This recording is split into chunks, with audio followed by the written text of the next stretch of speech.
Hi guys, माझ्या या happy life चॅनलमध्ये तुमचे खूप खूप मनापासून स्वागत. आज आपण पाहणार आहोत नारळी पौर्णिमा स्पेशल ओल्या नारळाची शाही खीर. ही खीर 15 ते 20 मिनिटात अगदी सोप्या पद्धतीने तयार करता येते.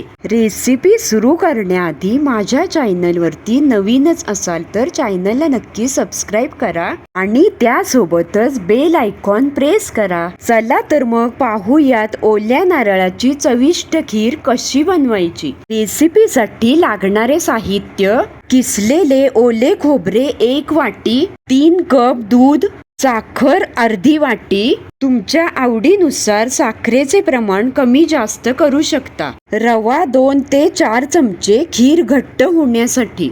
साजूक तूप 1 मोठा चमचा. ड्राय फ्रुट्स: काजू, बदाम, मनुका काप थोडेसे. वेलची पूड अर्धा छोटा चमचा.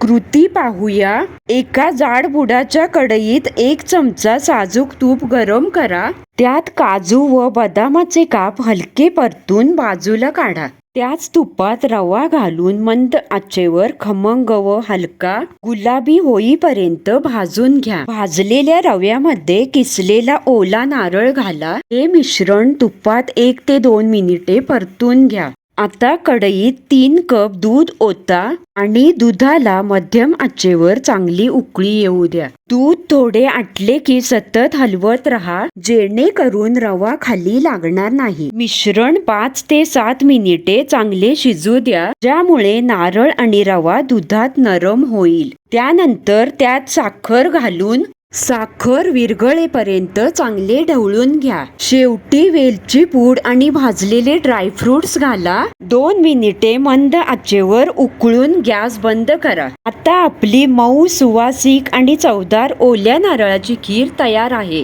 रेसिपी आवडली तर लाईक, कमेंट, शेअर. चला तर मग पुन्हा भेटूयात अशा छान छान मस्त रेसिपींसोबत.